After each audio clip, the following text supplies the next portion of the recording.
Hello, everyone, and welcome back to the Fantasy Football Universe. We are back at it today, doing some more Scott Fishbowl, getting deep in here. I am in round 14. Jeremy, I know, is almost into the 20s. Just a sec, I'm reading I'm here. in 14 as well. Yeah, you're 14 as well? Sorry, I'm trying to check out multiple things we got going on here. Jeremy, never mind. You seen that, Jeremy, the notification? We're having something to do with your X account needs to be reconnected if you want to stream it. Sorry. Anyways, I am St Denis. Follow me everywhere at FF Mad Scientist. Joined today by Jesse Moeller at JMoeller05 and Jeremy Shulman at FF_Rebel. We are back. Like I said, SFB14. We are all into the double-digit rounds. Maybe SC's not. Oh, I think SC just picked today. He didn't make a pick yesterday, and he picked the 10th round today. So it's getting slim. The choices are not as great. I have an interesting phenomena going on in my league. I'll bring mine up here if I can add it. Despite the fact that there aren't that many good players left on the board in the 14th round, pretty much every time it comes around to me, the player I want is somehow still on the board. And I'm not sure what they're doing here, but it's like, you ever have it where we're at a spot where I'm trying to show it.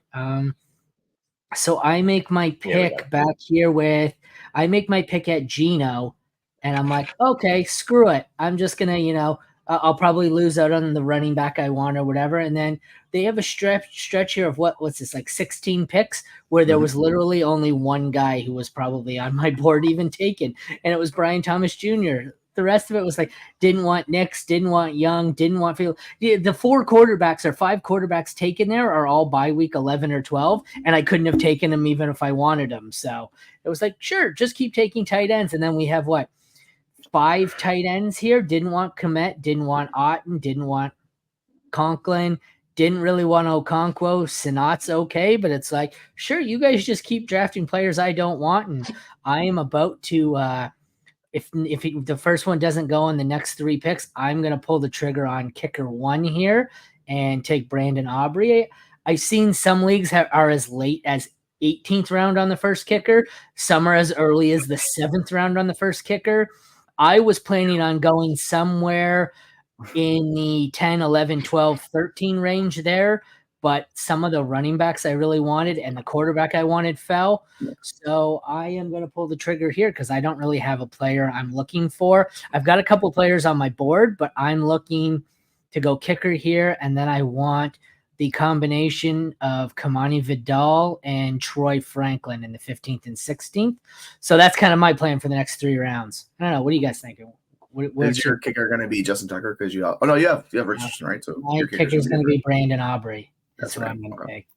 Yeah, I'm pretty down on kicker scoring in general. Just the way, there's not much upside with these guys compared to the field. You can find them. I just don't want to be the first guy to take kicker, but if you want to get your guy, I totally get it, especially this late. Well, this is why I took a kicker on the 14th, because I didn't know who to pick. I was struggling so hard to pick a guy, and I was like, I'll just take my kicker because it's the kicker too.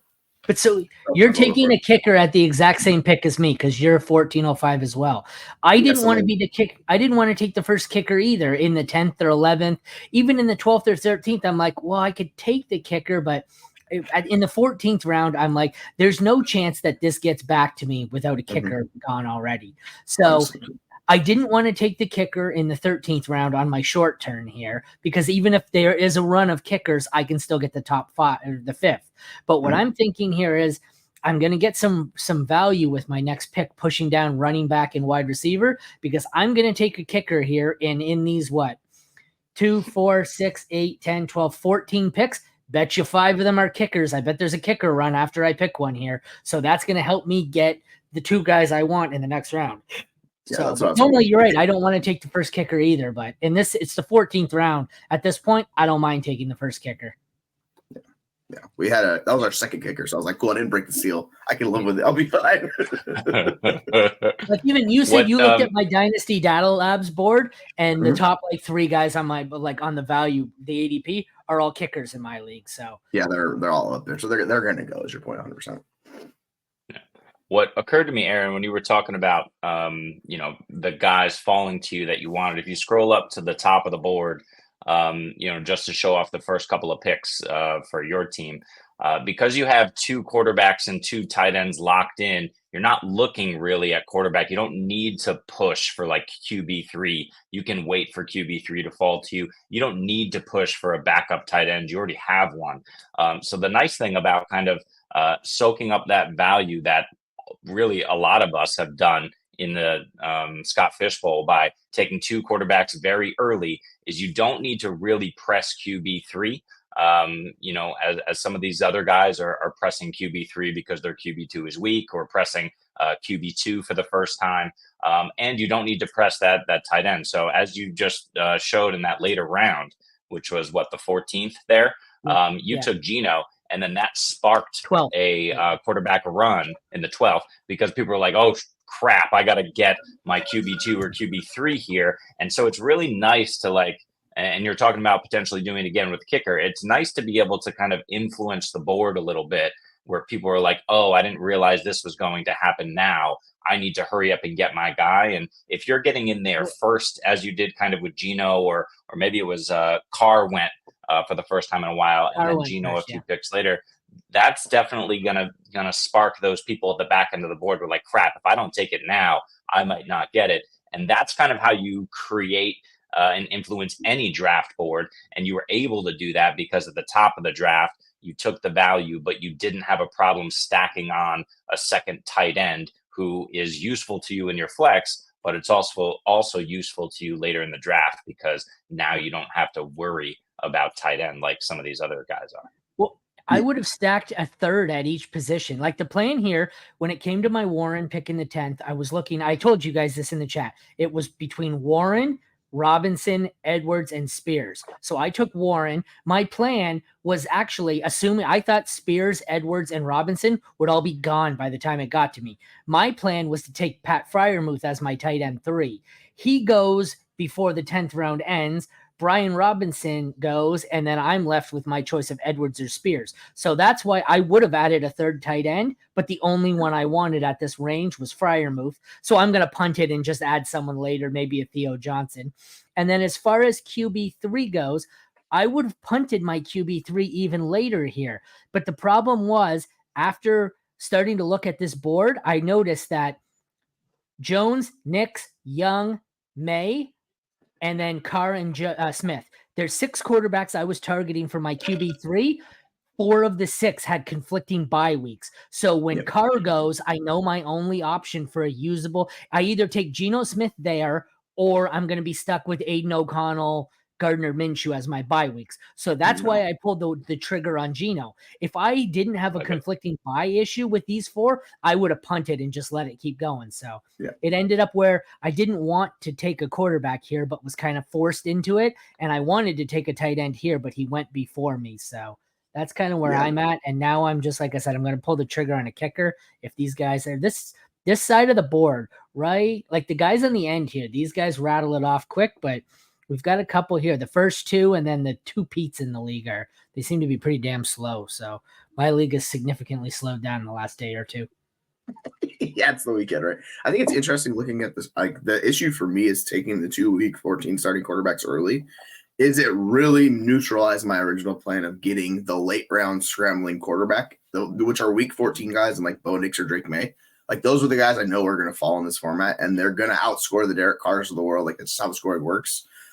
So I was kind of like, well, I have to change my plan mid-draft because I didn't expect to get Jaden Daniels in the 4th. And then it's like, all right, well, I got to take Geno here in the 10th or 11th. I can't remember which one around I got him. But if I take him there, then I could just kind of not worry about quarterback. So that's what I did and ended up doing because I was like, yeah, might as well do it. We've had our last 2 picks have been pretty similar. Like we both took Tracy in the same spot. Like you're probably going to take Deontay in the same pick too. Yeah, Deontay. So like we've been hive minding this a little bit. And Jeremy's kind of said that because he's farther along, so he has a few of the guys we like as well later. But it's interesting to see how when you take those positions early, how it kind of changes your plan later on. Because I did not expect tight ends to get pushed up as early as they were in these like mid-level, like Ottens, Komet, those guys, like they're getting pushed up still because people need it. And it's like, man, I don't that's really neutral. I only have one tight end, so I want to be like screwed at tight end. So I'll end up with like John Smith or something and just be like, yay, it'll be fun. So yeah, that's how it's going towards the end of You were 100% correct, though. Like all the late round rushing quarterbacks had the same week 11 or 14 bye week. Mm-hmm. Did you see, while we're talking tight end, did you see the guy who posted yesterday his bully tight end build? He took a tight end the first 6 picks, and then he took one. He took one in the 9th. He has 7 tight ends through 9 picks. His quarterbacks were, I forget who his quarterbacks were, but it's like Bryce Young, and it's awful. He has one receiver. His running back is Jonathan Brooks. He has 1 receiver, 1 running back, 2 quarterbacks, and then like 7 tight ends. And the funny part is he went tight end the first 5 or 6 rounds. He has a couple, like he got McBride, I think, or McBride or Laporta, and then he added in, but it was like McBride, and then he used his like next 4 picks. It was like Kincaid, Bowers, Jake Ferguson. So it's not even tight ends I necessarily would have wanted to target that high. So I was like, I don't mind the bully tight end. That's extreme. And you probably took the tight ends I wasn't really looking at. So interesting build. Very tough. Who wants to go next? Doesn't matter. Yeah, sure. Why not? Jeremy, it is. All right. So same kind of idea as Aaron here. Had the 2 quarterbacks early. Love the rushing floor. Almost got, as you can see, the double stack with tight ends for both of those quarterbacks. Just missed out on it. Do not hate Pitts as the consolation prize. Everybody going crazy in the news where Pitts is going to be used as a wide receiver too. He already is. Like, I mean, this is not new news here, or this is the lull in the offseason where people are just going crazy. But yeah, I love Kyle Pitts there. I wanted Pacheco in the 5th. You can see he went a few before me, but I'm happy with just going with a bunch of running backs who I believe in. The first 3 are volume 1As, and then those next 2, Mostert and Warren, are guys that I just believe in are going to continue, if not in Warren's case, maybe even ascend, given what's going on there with Arthur Smith and that offense. And then Deontay Johnson, who we love. Deontay Johnson, far too the sleeper, algorithm pooped out a ridiculous stat line for Deontay Johnson, which is like 65 receptions for 690 yards. I mean, I would bet the over on that 101 out of 100 times. So I think that's kind of ridiculous. Happy there. But yeah, it's the other thing too, is you can see that, when you just take the value here, right? And for me, look at all of the blue on the board. Like the wide receiver infatuation, the entire draft has been ridiculous to me. You can see let's see who we got. Terry McLaurin before Jalen Warren seems a little bit crazy to me. Brian Thomas, is a little high. I mean, I get it in normal formats. I think that's fine. I think what is missing here is that adjustment for running backs who get those points per carry. And, if you can get guys who catch some passes, then in our workhorses, then you're good to go. I get a question, since you talked about all of us having Deontay and lots of receivers. I'm sure he's probably gone at this point in your draft. But after I take a kicker, for when it comes back around, one of the highest remaining players left on my board was I drew a blank. Who's the rookie there? Is it Leggett? It's Leggett, right? Yep. Yeah. Yes. What are your thoughts? He's the highest remaining player on my board, but do I really want 2 Carolina wide receivers? Like, that's a lot of faith in someone who has no faith in Bryce Young. Like, what are your thoughts there? I feel like he has the most upside, but I feel like if I'm taking Leggett, either him or Johnson, one of them will be good, and one of them is going to be a total disposable pick for me. So I don't know how I feel about it. At this point in the draft, I just want the guys I think have the best shot of doing something or the upside. So if you believe in the upside of him, you know what I'm saying? Take the shot, because it's round 14. Like, who gives it? You know what I'm saying? Like, the problem with these guys is a lot of them aren't going to hit. And I know we talk ourselves into them, but the issue is a lot of these guys are just going to be like cut or just dead weight on your roster, just because that's how it goes in these drafts, right? So I wouldn't worry too much about it, because I was struggling with yesterday, but I was like, dude, so that's why I ended up with the kicker, because I was like, I know I'm getting a good player with the kicker. I can live with it around 14. Like, I'll pass it down. So yeah. That's why you end the draft with all rookie running backs and receivers. You draft 10 of them and hope you get to Nakua and Kyron, and who cares if you throw the other 8 away? You got the 2 gems. So that's the point there with Leggett. It's whether it be Leggett, Franklin, I guarantee they could both bust, but it's just hoping you hit the guy. Yeah. I was considering him in this draft. If you scroll down, I think he's somewhere in the It's yours. 12th, You got to scroll down. round. Oh, it's mine. Nice. Yeah. Oh. On Sleeper. Technology. All right, here we go. I'm sure he's gone on your board, so. Yeah, he's definitely gone. The question, no, don't do that. The question is where? There he is. He's 14-3. I think that's decent value. The thing with Leggett is we're talking a lot about, or there is talk about maybe he could return kicks. You got Raheem Blackshear there. So I'd say he's probably going to maintain a fair amount of that role. But if Leggett gets the kick returner 2 role, which could be valuable this season if you've done kind of the deep diving that we've been doing on kick returning and how all of that is changing in the NFL. I mean, Leggett with a regular role on offense and some of that kick returner 2 value could skyrocket from where he's being taken here, which is like wide receiver 50. He could easily be a wide receiver 3 if he gets those return yards. So I don't mind it at all. I was actually considering him if he dropped a few picks there. But for me, like, I prefer a guy like Leggett over a guy like Darius Davis, who he's going to get the return yards. He did well in that role last year. I think he's got it probably locked down. Problem is he's never going to get on the field, even in a wide open wide receiver room.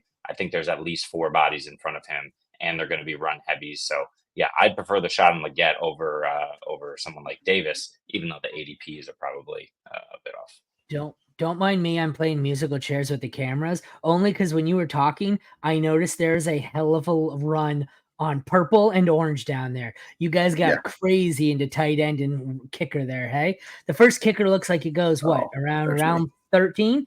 Is it Butker and then a couple of rounds before another one goes in Tucker? I can't see with our cameras there. I assume Aubrey goes somewhere and I just can't see it. I'm trying to. Yeah, Aubrey's bottom right above Koo. Yep. Before I picked Myers, there were 9 kickers that had gone off the board. Is Aubrey the first one in the 17th? I think so. No, it looks like Butker's the first. Butker looks like he's the first 15th. one. Or what's that? 13th. Oh, and then Tucker. Hang on. Let me scroll down a little bit. How's that better? Yeah, like I see Butker, I see Tucker, but I don't see I don't see Aubrey somewhere. Aubrey's he's in match 1-1-2. Yeah, he's on the right side. He's behind us now, behind our faces. But point is, I kind of wanted kicker before a massive kicker run. I was expecting to take a kicker, and then 3 kickers went off the board. So it was really kind of stupid. But I get it, right? It was just kind of stupid for me because I felt like I waited. You have to start a kicker. I'm not interested in flexing a kicker, even on MFL. We don't have that opportunity here on Sleeper, but if you're on MFL, I don't want to flex a kicker. I think we talked about this together in our own chat. Like, for me, I just want, a guy. I don't mind taking a backup kicker here. So I went kicker in the 21st. I might go kicker again 22nd. But like, even if you can flex them, Jesse, you made this point. There's no upside in kickers. They're going to get you their 15 to 20 points and they're steady. But, do you want like a likely very good solid kicker in Justin Tucker?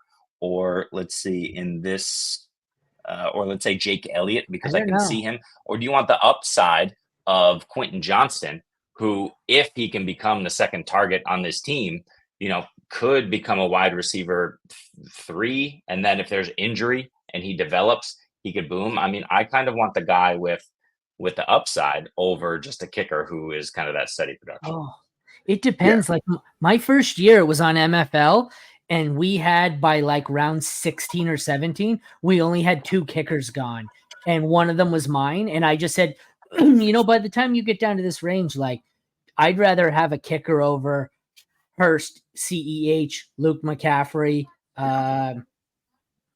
Yoshivas, Parkinson, like some of the guys that have gone in your 20th round there, even Ricky Pearsall, aside from an injury, I don't think there's upside in this year. I don't know. I think I'd much rather in the 17th to 22nd round, if I'm on MFL, I'll flex 5 kickers if I have to. It gives, I don't know. I will on MFL. I did that my first year. I had 1 week where I started 4 kickers. Yeah, like I think what I mean by there's no upside with these kickers is the difference in Bass and Tucker is going to be like a point or 2 over like per game. So like theoretically people should push it, but like why I went at 14 and why I did is because like I also wanted to stack my offense, and I've struggled very much stacking my offense. Getting Tucker stacks my offense, at least so I have some of that in the playoffs when I make the playoffs, and going that route. So I was like, all right, I can at least talk myself into it here. But yeah, it's all just about cost opportunity because like you're looking at some of these guys, and my strategy is we get closer down to the rounds where you're at. I'm just going to fire shots or return guys nonstop because if you have a kick returner, like it's not necessarily the punt returners, it's the kick returners that are going to give you so many more yards because of the kick returner. So like, especially these guys on offenses. So like, I would take anybody who has a shot at that because I would fire just kickers, those guys, and then you could just have them in your flex plays and play them, and they'll give you a good amount of points. Like that's just how it works. So some of these guys, yeah, I don't really see the upside of like barring injury, Braylon Allen or Keaton Mitchell. Like I just don't see the point in really drafting those guys because they need injuries, and Mitchell, like he needs an injury to come back from, and then an injury to Henry. And he's also got to battle off Rasheen Ali. Like it's a really difficult path for those guys where you could talk about Keontae Turpin, who I think went in like the 17th round. I just saw him a second ago. 19. Like that guy's going to be getting, he's going to be getting between 15 and 20 points a game, like on average. And like you want that in your lineup. It's so much easier. So yeah, like we've talked about this. I'm leaning into the scoring settings very much so. The problem in my league is they pushed up the tight ends and these return guys like well above where they're going ADP. So I'm getting sniped on top of them. So I either have to switch it up or go for them. My kicker argument isn't for upside. Like I'm still taking the upside guys and the punt returners in that. It's when I'm late and all those guys are gone. I want the kickers because it's okay. Well, I need someone for a bye week. They're consistent. There's no upside, but they're going to give you 15 points. So it's okay. I've got 3 guys on ups or on bye this week. I'm just going to put in my 3 kickers. I'm going to take my 12, 15 points and I'm going to move on and hope that's enough to get me by. Yeah. What the fuck did you just do? If you threw a VR, he just fucking threw. He's got an Oculus Quest and he just threw it. I thought it went through my TV. Why he doesn't wear the wrist straps, I don't know. Did you hear it smash in the background? I heard a bit of a smash. It went flying across the room. Is my TV okay? Sorry, I don't remember what we were saying. I thought my TV was broke.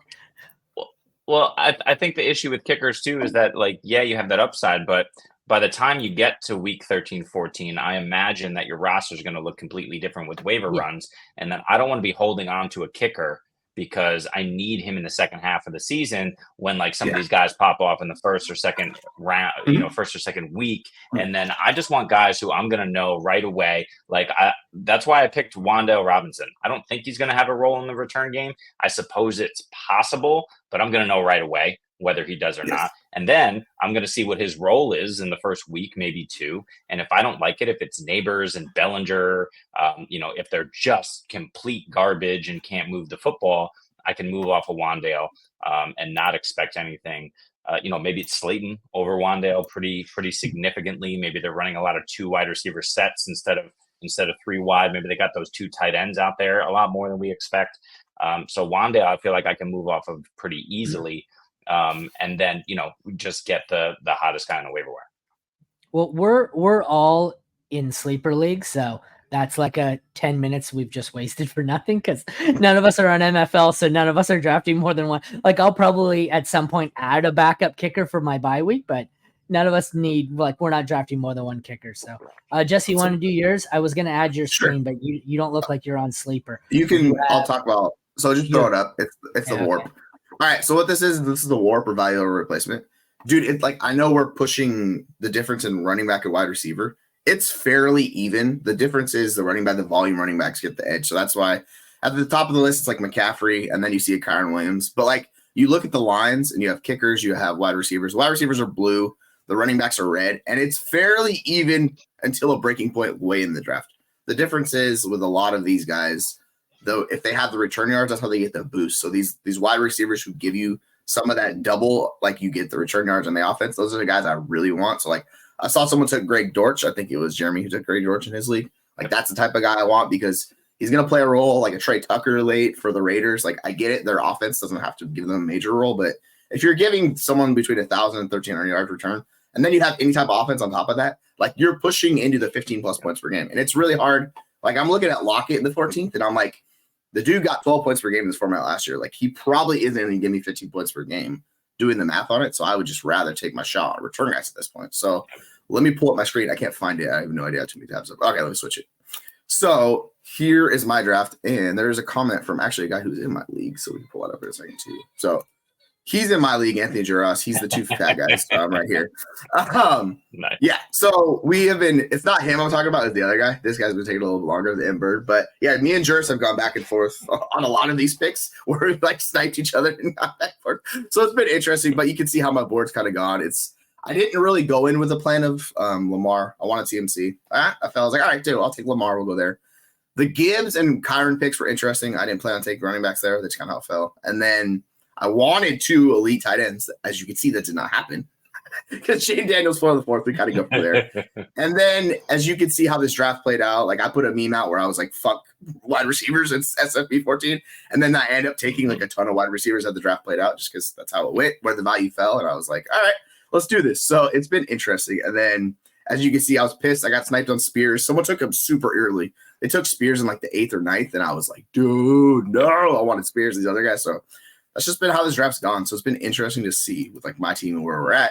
But overall, it's fine. I'm living with it. I'm not super happy with how it's come out, but we're surviving. Just like how all these drafts always go. You never expect them to go according to plan. So now we'll see where we go from here. But you can see these tight ends have gotten pushed up to an uncomfortable range for me. Like it's Sanat, who's not going to start right away. It's Tyler Conklin, the Musgraves. Like, I don't know, man. I don't really want those guys. Or Hunter Henry's another option. Like, I would rather get those guys later. So them getting pushed up is kind of like force my hand into other positions. And that's kind of where we're at. So like we've been going back and forth in our group chats, like who we should pick and where we're picking them compared to where they're ADP. It's like, all right. And that's why I ended up with going Tucker because I really could not make up my mind. I was stuck with Tucker. I was like, well, you know what? Let's just get the kicker and go from there. Yeah. I like how that famous dresser. Anybody got it yet? I haven't bought it. It's a fortune. No. What, Flex It? I've had it before. No, College Football 25. No, the college football. No, I want to get it though. That would be so funny. Me too, but it's so expensive to buy brand new Xbox games when you know it's going to be a glorified roster update each year and you're going to have to buy it again. Yeah, 100%. And it's going to take 3 hours to download before you go play it stuff. Yeah, it's complicated. It's like, but no, I'm excited to play it. You did take your first kicker, I see, here in the 14th. Yeah, literally, we're going to have 5 or 6 picks that are identical to mine, except I'm taking a different picker, I think. We're kind of, our group is hive minding is what I'm saying, like, because we talk about the same guys. Like, I know ST's a little bit behind us, so he's kind of pulling up the rear, but he's getting a lot of the similar guys we're talking about because the value's falling, like we talked about with Deontay, or he's likely going to take Brian Thomas with his next pick, and it's similar, which is good and bad. Tracy. Then we can all have Tracy. Yeah. We just got Tracy and Deontay, 2 guys that it's going to be interesting roller coaster ride for those guys. But yeah. But yeah, you can see the guy took Aubrey. He was kind of like, I don't think he actually meant to take him, but he, in the group chat, he was like, I'll just live with it. It's fine. So he took Aubrey in the 10th, and we haven't had a single kicker go after that. Like, there's been, so I'm in the 14th, and this is where the kickers are kind of top of the board. And I was like, screw it. Just give me Tucker. Because I can't. You're gonna see a run though after this. I bet by the time it gets back to you, you'll see 4 more. I freaking hope so. That's what I'm hoping for. That was my whole point. I was like, all right, if I set the kicker market off, or if like when we talk about when Geno went, a couple of those quarterbacks, so like I was kind of hoping to set the. And you can see they kind of went. Daniel Jones actually in like the 9th. I think it's the 9th round. Him going kind of pushed a few guys' hands, and then Russell went a little bit earlier because I wanted Russ, but. With the scoring format and things of that nature, I was like, I'll take Geno, Seahawks fandom. Like, what? It doesn't have to be all macro market stuff. Like, I'll just enjoy these picks. So, yeah, that's how the draft's shaking out for me. Any final thoughts? Anybody you're looking at with your next pick here? Yeah, I got like 20 guys queued up, so I could show you that. Let me see on the queue.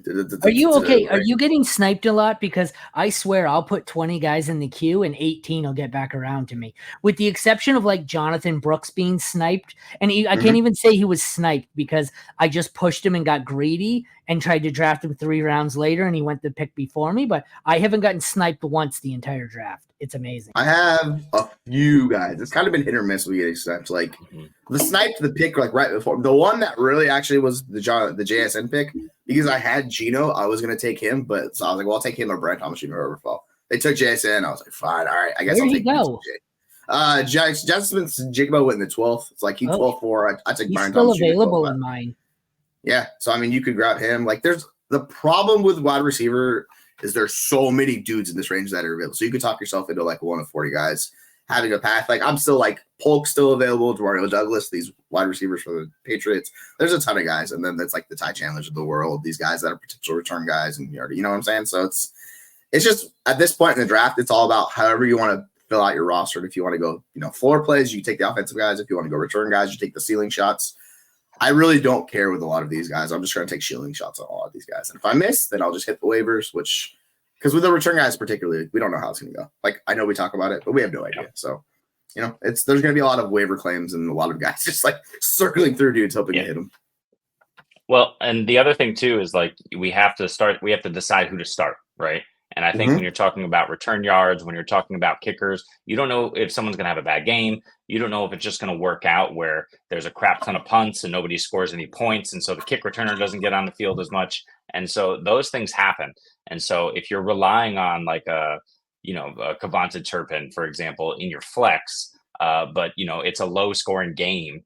And I don't think he's the punt returner, but he might be, or maybe he isn't for that day.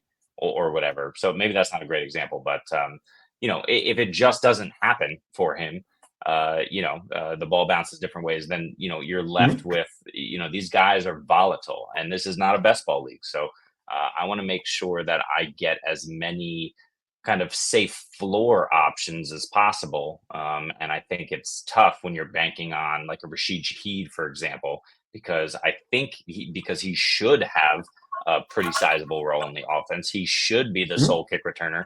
But when the Saints special teams coordinator is coming out and saying he's going to put Alvin Kamara on the field and special teams and do all these things, you can use anybody and all this stuff. And A.T. Perry is getting the smoke, and we know Derek Carr sucks. Like, you just don't know how the ball can bounce. And that's pretty volatile if you're relying on him instead of saying, a normally volatile guy like a Devonta Smith, for example, who I think is probably going in a similar range. Give me the guy who I know is going to be volatile, who I'll plug in and plan for that versus a guy who, I'm expecting not to be, but probably will be.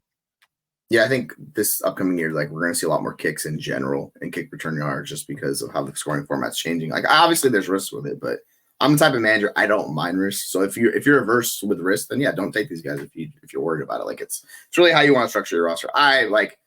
I don't care if if it backfires, especially late. I'm like, whatever. If they backfire, I'll just find a new guy and go for it and see how it goes. But yeah, like there's definitely risk with them. So like Mims went in the 9th, like that was early, or he might actually gone earlier than that. But like I wanted to get Mims too because like I see potential with these guys, and it's like the upside shot with those guys is like higher than basically anybody in that range just because of how the scoring format is. It's just, can you live with it? If you can't, then go to other place because there's a lot more safety in other guys than those guys for sure.